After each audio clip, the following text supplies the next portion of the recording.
దివ్యవాణి TV ప్రేక్షకులందరికీ శుభోదయం. యేసుక్రీస్తు పరిశుద్ధ నామంలో ప్రియులారా, మీ అందరికీ స్వాగతం, సుస్వాగతం.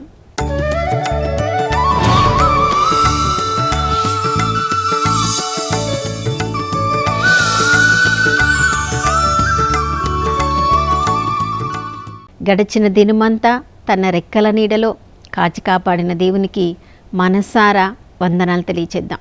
ప్రియులారా, ఈ ఉదయకాలంలో కూడా ఆ దేవాతి దేవుని వైపు మనం ఆశగా ప్రార్థనలో విశ్వాసంలో చూస్తున్నాం కాబట్టి నమ్మదగిన దేవుడు, విశ్వసనీయుడు, మనం ఊహించిన దానికంటే కోరుకున్న దానికంటే ఎక్కువగా తన వరాలతో ఫలముతో మనల్ని దీవించి ఈ రోజంతా ఇమ్మానుయేలుగా మనలో ఉండాలని, మనతో ఉండాలని ఆశపడుతున్న ఆ దేవునితో మనము కూడా జీవించుదాం.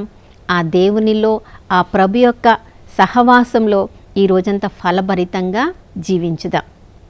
నా ప్రియ సహోదర సహోదరి, కొన్నిసార్లు మన జీవితం చూసినప్పుడు చాలా సాఫీగా జరిగిపోతున్నట్లుగా అనిపిస్తుంది.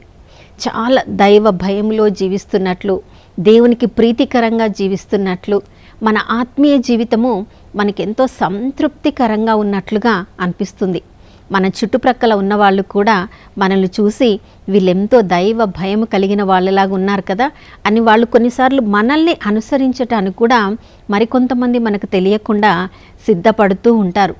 కానీ అనుకొన్నన్ని పరిస్థితులలో ఎక్కడో ఏదో పొరపాటు జరిగిపోవడం వలన పరిస్థితి అంతా కూడా తారుమారైపోయి, ఆ పరిస్థితి తారుమారు అయిన తర్వాత ఇది ఎలా జరిగింది, ఇది నా జీవితంలోనే జరిగిందా, నా జీవితం బాగుంది కదా, దేవుని ప్రేమలో ఉన్నాను, దైవ భయంలో ఉన్నాను, కానీ ఇదంతా ఎలా జరిగిపోయింది అని ఏ పరిస్థితి ఎక్కడ ఎందుకు జరిగిందో అర్థం కాని స్థితిలో ఉన్నప్పుడు మనల్ని మనం చూసుకున్నప్పుడు ఒకప్పుడు దేవునికి దగ్గరగా ఉన్న వాళ్ళము అదో పాతాళంలో మన ఆత్మీయ జీవితం ఉన్నట్లుగా, ఇక అక్కడ నుండి పైకి లేవగలమా లేదా అన్నట్లుగా మన జీవితం ఉంటుంది. ప్రియులారా, అసలు అంత దగ్గరగా ఉన్నప్పటి దేవునికి ప్రీతికరంగా ఉన్న మన జీవితము ఒక్కసారి మనకు కూడా అది ఇష్టం లేని విధంగా ఎలా జరుగుతుండొచ్చు, ఏ పరిస్థితులు మనల్ని ఆ పరిస్థితుల్లోనికి తీసుకొని వెళ్తుండొచ్చు. ప్రియులారా, మన హృదయాన్ని మనము ప్రతి క్షణము గమనిస్తూ ఉండాలి. మన హృదయంలోని కోరికలను గమనిస్తూ ఉండాలి. మత్తయి సువార్త 6వ అధ్యాయము 21వ వచనంలో, నీ సంపదలు ఉన్న చోటనే నీ హృదయముండును అని యేసు ప్రభుల వారు మనందరికీ స్పష్టంగా తెలియచేశారు. ఎందుకంటే మన హృదయము ఎలాంటి పరిస్థితుల్లో జీవించాలని కోరుకుంటుందో ఆ విధంగా మనకు తెలియకుండానే మన జీవితము ఆ విధంగా మారిపోతుంది. ప్రియులారా, ఇశ్రాయేలు ప్రజల జీవితాన్ని మనం చూసినప్పుడు ఐగుప్తు దేశం యొక్క బానిసత్వంలో ఆ ఫరో రాజు వాళ్ళని రాచి రంపాన పెడుతున్నప్పుడు ఆ దాసత్వంలో మ్రగ్గిపోయి వాళ్ళు ఆ దేవునికి మొరపెట్టినప్పుడు యెహోవా దేవుడు స్వయంగా మోషేతో మాట్లాడుతున్న మాట నిర్గమకాండ 3వ అధ్యాయంలో, అయ్యా, నేను నా ప్రజల ఆక్రందన విన్నాను, వాళ్ళ యొక్క కన్నీరు నేను చూశాను, వాళ్ళ యొక్క మొర నా చెవిన పడింది, వాళ్ళని విడిపించడానికి నేను పైనుండి క్రిందికి దిగి వచ్చాను. నా సహచర్యంలో నీవు నాతో పనిచేసి ఈ యొక్క ప్రజలను బానిసత్వం నుంచి విడిపించడానికి నాకు సహాయం చేస్తావా అన్నప్పుడు చూడండి, మోషే ససేమిరా అన్నాడు. ప్రియులారా, నా వలన కాదు అన్నాడు.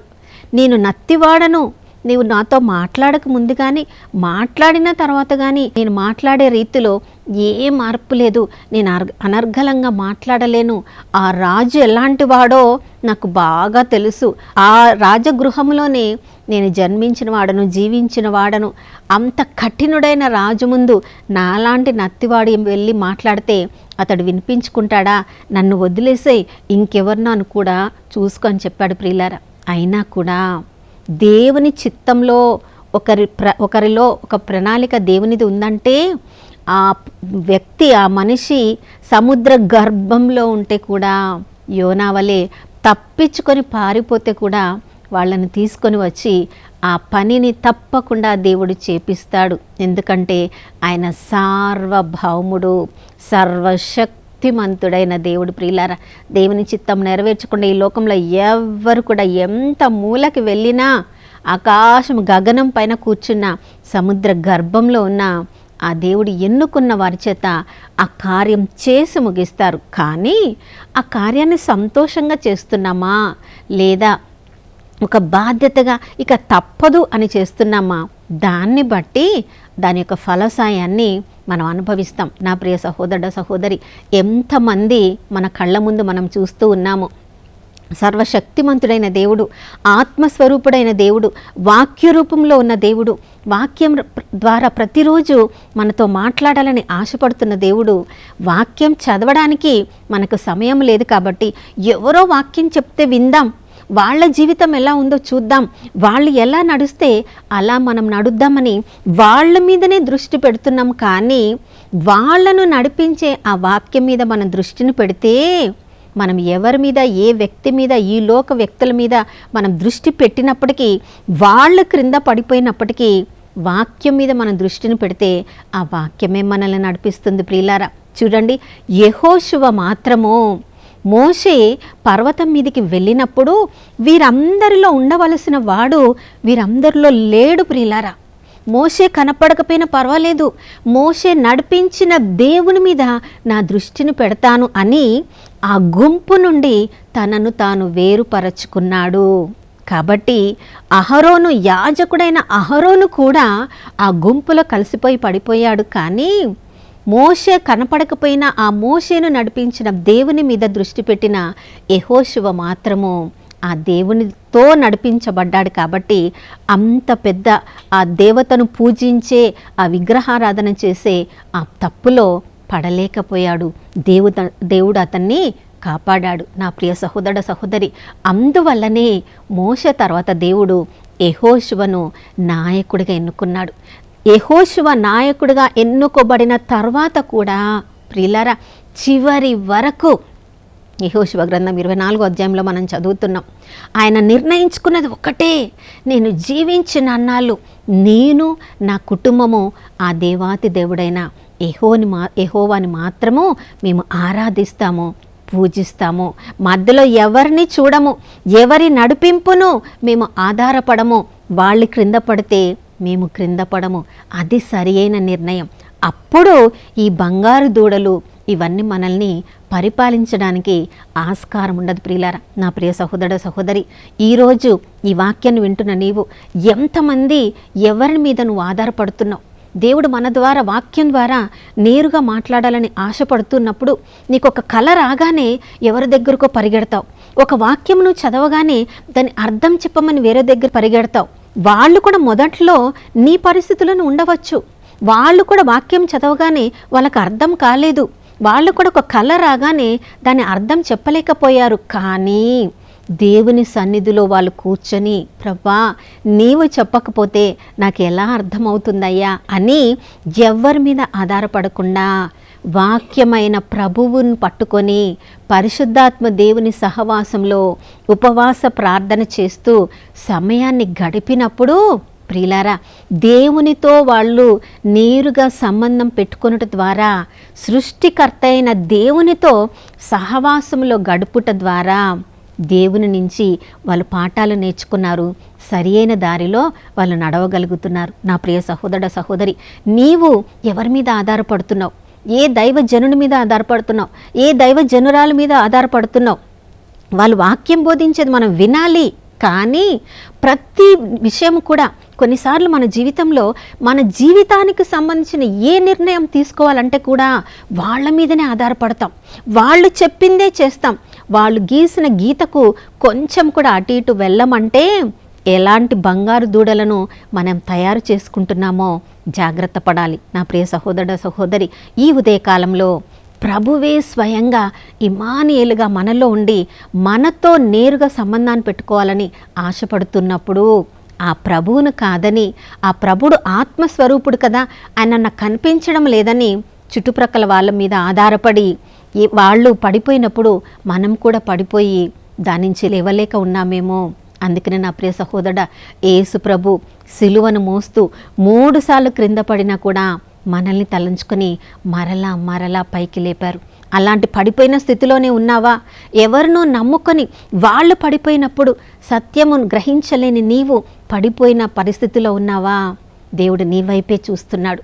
నేను సిలువని ఎత్తుకొని 3 సార్లు క్రింద పడినా మరలా నీ కొరకే పైకి లేచాను, నీవు కూడా పైకి లెమ్మని అన్నిటి మీద నడుస్తూ ఉన్నప్పుడు పేతురు భక్తుడు ఒక్క నిమిషం అవిశ్వాసానికి లోనైన వాడు నీటిలో మునిగిపోతున్నాను ప్రభువా అనగానే చేయి అందించి పేతురుని మరలా నీటి మీద నడిపించిన దేవుడు ఈ ఉదయకాలంలో నీవు ఏ పరిస్థితిలో ఉన్నా, ఎటువంటి దిగజారుడు స్థితిలో ఉన్నా, ఇక లేవలేని పరిస్థితిలో ఉన్నా దేవుడు నీతో ఉన్నాడు, నీతో మాట్లాడుతున్నాడు.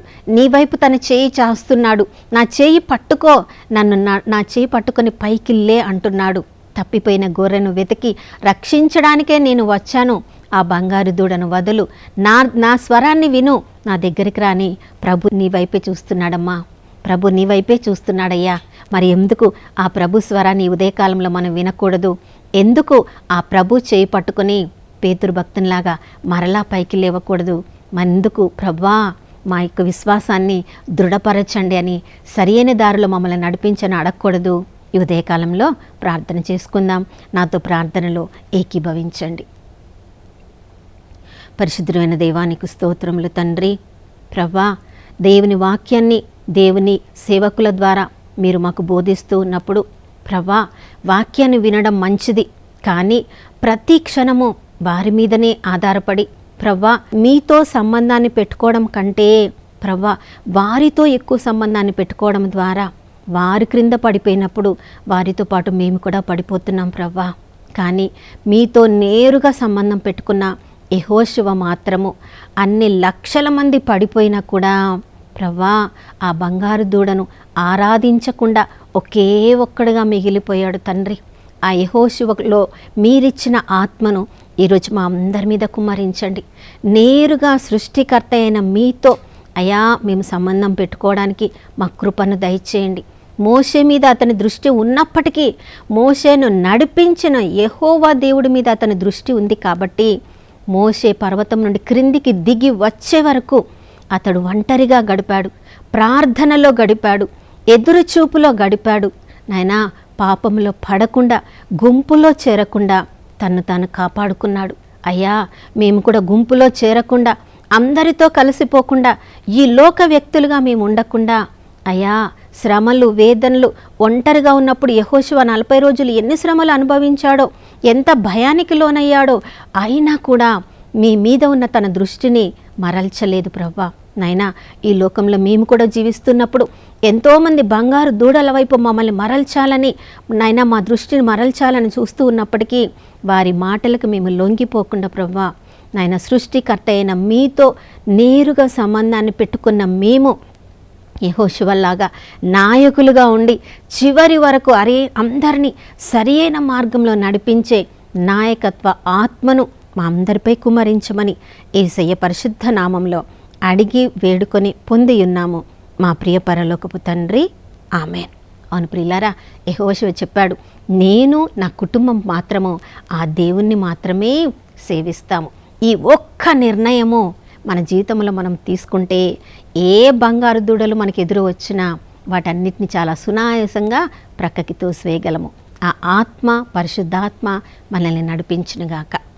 మరొక నూతన శుభోదయంలో మనం అందరం కలుసుకునే వరకు దివ్యవాణి టీవీని వీక్షిస్తూ ఉందాం. ఇమ్మానుయేలు, దేవుడు మనతో ఉన్నారు.